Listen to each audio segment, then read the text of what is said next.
Eu gostaria de tentar, pelo menos tentar, usar este novo meio de comunicação. Confesso, é claro que ele é novo para mim, mas não é minha intenção fazer algo irrelevante. Por isso, conto com a participação de todos vocês. Escutem, compartilhem, comentem e se inscrevam. Mas vamos lá.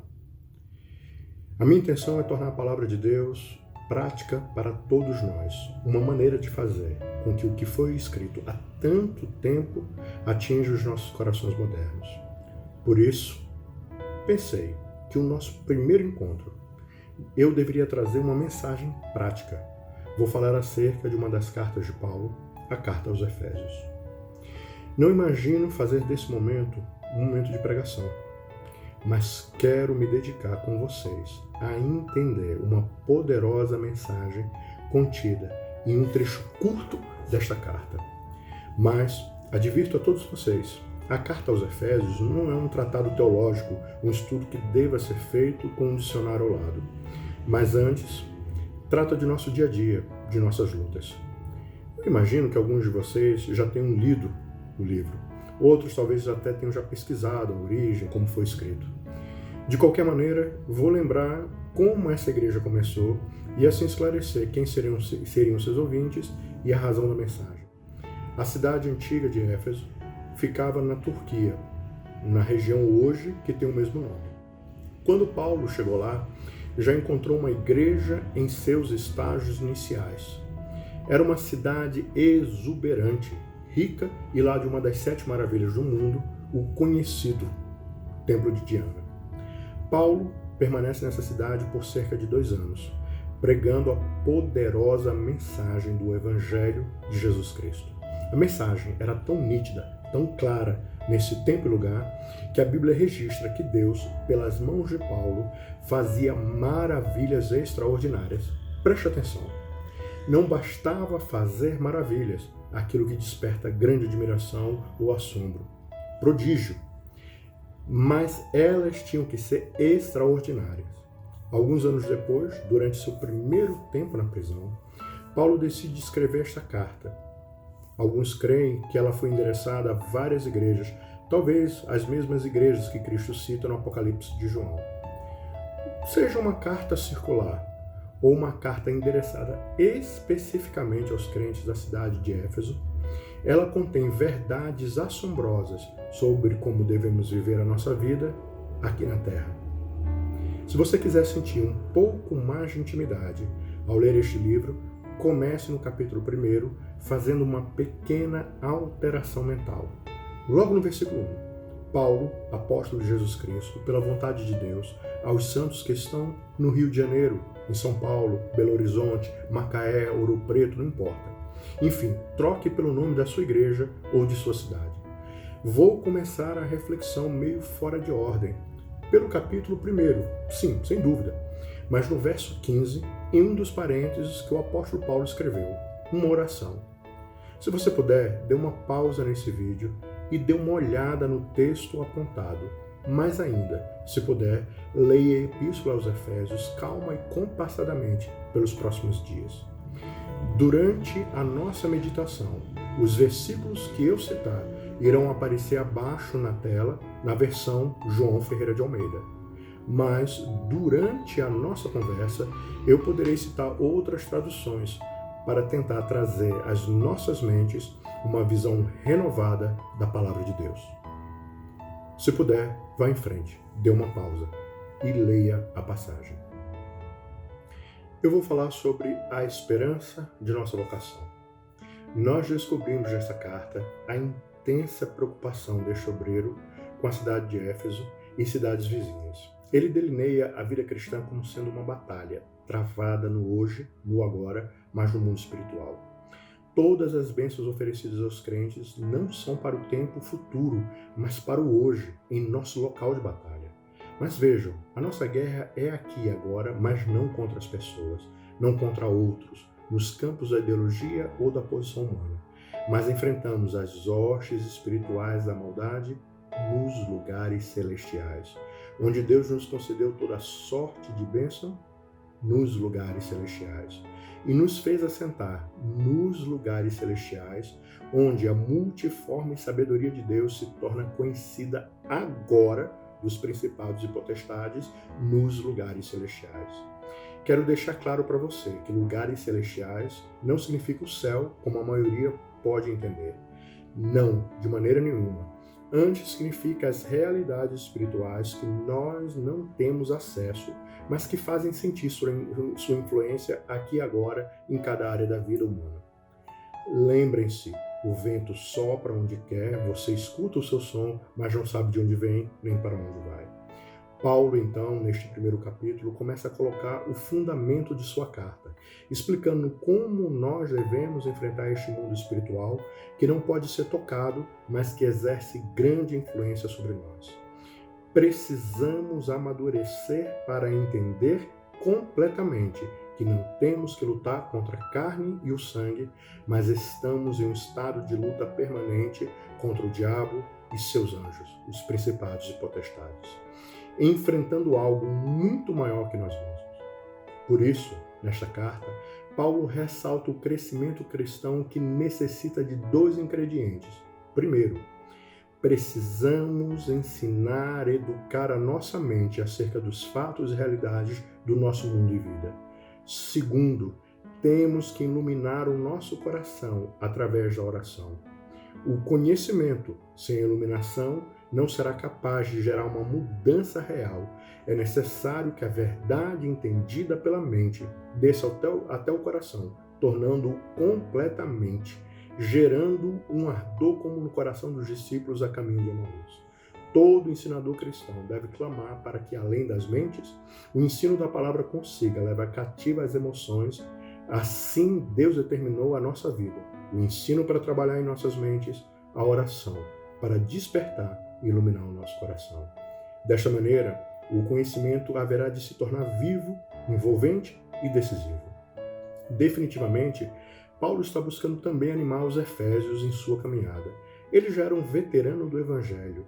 Em sua própria caminhada já havia provado as fases da vida cristã, o ânimo, o vigor que caracteriza os primeiros passos, bem como a mornidão, a letargia, a insensibilidade que pode nos atingir.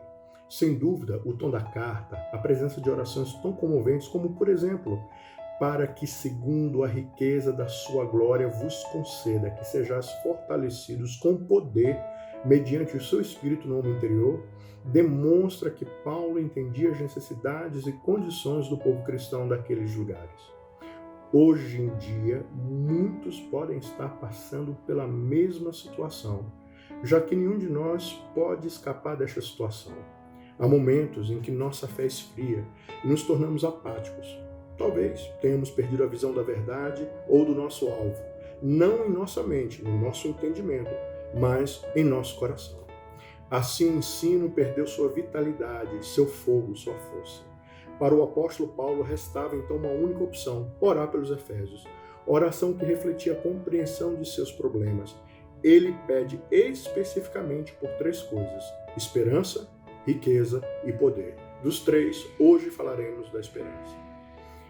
Ora, Paulo não faz uma súplica genérica, uma oração que procura conter todas as possíveis necessidades dos crentes. Ele não ora simplesmente: Senhor, abençoa a sua igreja. Ele ora como quem tem entendimento e conhecimento das necessidades particulares daqueles crentes. Ele sabia que os efésios haviam perdido a sua visão. Eles assumiram uma posição de silenciosa indiferença. Eles conheciam com a mente o ensino bíblico, mas deixaram de experimentar a sua eficácia na vida. Na mesmice de seu dia a dia, aparentemente nada estava acontecendo em suas vidas. Eles sentiam que estavam indo para lugar nenhum. Os milagres do início da igreja haviam passado. Paulo, o apóstolo, estava preso e distante deles. Eles haviam perdido a esperança. Assim, Paulo clama para que Deus ilumine os seus corações e conceda novo conhecimento da esperança de sua vocação. Barack Obama foi eleito presidente da nação considerada a mais poderosa do mundo, em cima de um lema simples: The Audacity of Hope, a ousadia da esperança. Todos nós podemos compreender a importância e necessidade dessa mensagem. Esta palavra frequentemente ocorre nas Escrituras, normalmente acompanhado de duas outras, fé e amor. Assim, fé, esperança e amor fazem parte de uma vida cristã plena. Esperança sempre aponta para o futuro. Os efésios haviam perdido este entendimento de que o hoje afeta decisivamente o amanhã. Em maior ou menor grau, isto acontece ou pode acontecer com cada um de nós. A descrença afeta, por exemplo, a mais importante das nossas esperanças: Jesus Cristo irá voltar. Sim, é verdade que aprendemos que o nosso Senhor vai voltar, mas aparentemente isso não nos entusiasma mais. Nós temos a teoria, mas não temos o ardor, o entusiasmo, a paixão que deveria acompanhar este conhecimento. Mas a esperança, quando misturada ao conhecimento, deve moldar a nossa maneira de viver. Paulo compreendia o que era viver crendo na esperança. Ele mesmo disse: porque para mim tenho por certo que as aflições desse tempo presente não são para comparar com a glória que em nós há de ser revelada. Esta era a esperança de Paulo, e esta deve ser a nossa esperança, a esperança da nossa vocação. A certeza de que a glória será revelada em nós. A glória é o nosso destino. Ela já está pronta, somente tem que ser revelada. Esta doce esperança vai além de nós e toca toda a criação. Hoje estamos sujeitos à servidão da corrupção. A própria ciência testa esta amarga escravidão, chamando-a de lei da entropia. Não somente o mundo está sujeito a esta decomposição, o nosso próprio corpo também é seu alvo. Esta era a esperança que os efésios conheciam, pelo menos academicamente. Eles sabiam que um dia Jesus iria voltar, glorificaria nossos corpos e daria início a uma nova vida, uma nova criação.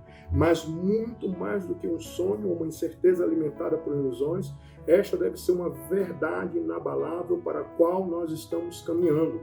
Um dia nós viveremos em uma nova criação, possuidores de um novo corpo, que poderá, enfim e realmente, subir com asas como de águia, correr e não se cansar, caminhar e não se fatigar. Nós sabemos que atualmente o espírito está pronto, mas a carne é fraca. Nós necessitamos de descanso, algumas vezes relaxar, colocar os pés para cima. Mas vem o dia no qual receberemos um novo corpo, que nunca adoecerá, cansará ou envelhecerá. Mas a pergunta persiste: em que este conhecimento pode realmente me ajudar? Como eu posso ser retirado desse tédio, dessa rotina enfadonha? Como essa esperança, que parece tão longe de se cumprir, pode me ajudar? A resposta parece ser simples. As Escrituras nunca afirmaram que toda esta transformação acontecerá em um único dia. Essa impressão parece nascer do nosso próprio condicionamento psíquico. Nós somos da geração fast food. Queremos alcançar todas as coisas de uma única vez. A Bíblia afirma que a esperança adiada faz adoecer os ossos. Isto foi o que aconteceu com os efésios. Aparentemente, tudo que as Escrituras ensinavam sobre esta bendita esperança nunca havia acontecido com eles. Eles nunca poderiam estar mais enganados. É certo, porém, que a transformação do corpo somente ocorrerá em um tempo futuro, mas a nova vida, a nova criação está acontecendo hoje e a cada dia. Paulo afirma: por isso não desfalecemos, mas ainda que o nosso homem exterior, o nosso corpo se corrompa, o interior, contudo, se renova de dia em dia, porque a nossa leve e momentânea tribulação produz para nós um peso de glória muito excelente, não atentando nós nas coisas que se veem, mas nas coisas que não se veem, porque as que se veem são temporárias e as que se não veem são eternas, o mundo espiritual. Ora, Paulo afirma que o homem exterior continua sendo alvo da corrupção, da deterioração, da maldição, mas o interior é renovado diariamente. Mais ainda, a tribulação produz um peso de glória. Produz. O verbo está no presente no indicativo. Ao contrário do que eles imaginavam, o seu dia a dia, os atos corriqueiros, não são meramente uma sucessão de feitos aleatórios. Não, pelo contrário. Todas as coisas, todos os atos, todos os momentos, segundo o ensino de Paulo, cooperam conosco. Mas o que seria a nossa leve e momentânea tribulação? Mais à frente, no mesmo livro, ele define exatamente este termo. Paulo diz assim: ora, trabalhei muito mais que eles, fui mais vezes encarcerado, fui espancado mais do que posso contar, e em vários momentos estive às portas da morte. 5 vezes levei 39 chibatadas de judeus, 3 vezes espancados pelos romanos, 1 vez fui apedrejado, naufraguei 3 vezes e fiquei 1 dia e 1 noite perdido em alto mar. Em viagens difíceis, ano após ano. Tive de atravessar rios, enfrentar ladrões, lutar com amigos e inimigos. Estive em risco na cidade, em risco no campo, enfrentei perigos sob o sol do deserto e em tempestades no mar. Também fui traído pelos que pensei serem meus irmãos. Sei o que é trabalhar duro, passar noites longas e solitárias sem dormir. Já fiquei muito tempo sem comer, sofri com o frio e com a falta de agasalho. Toda esta longa lista é resumida pelo apóstolo nesta única sentença: nossa leve e momentânea tribulação. Ele afirma que tudo isto está trabalhando a nosso favor, está produzindo em nós um peso de glória. Esta é exatamente a oração de Paulo, que eles percebam que Deus está trabalhando a nosso favor em todas as circunstâncias da vida. Você precisa enxergar essa verdade. Em nossa vida atual está tomando forma uma nova vida, um novo viver. Estas transformações não são muitas das vezes imediatamente visíveis. Porém, se você parar agora e olhar para trás, verá as marcas transformadoras, tanto na alma quanto no espírito e, quem sabe, até mesmo, como Paulo, em seu próprio corpo. Não somente as grandes provações, mas também, com certeza, todas as pequenas lutas que enfrentamos em nosso dia a dia nos preparam, demonstram para nós que estamos sendo preparados para aquele glorioso dia. Estão nos ensinando a sermos pacientes, perseverantes, a sabermos lidar com as pressões de nossa vida cristã. Acima de tudo, estão nos dando oportunidade de exercermos a sobreexcelente grandeza do poder de Cristo em nós. A nossa vida não está perdida em um oceano de incertezas e casualidades, no qual nós navegamos com certo desdém, mas, pelo contrário, cada fato está trabalhando conjuntamente, nos preparando para receber um peso de glória além daquilo que imaginamos. Oh, que glória!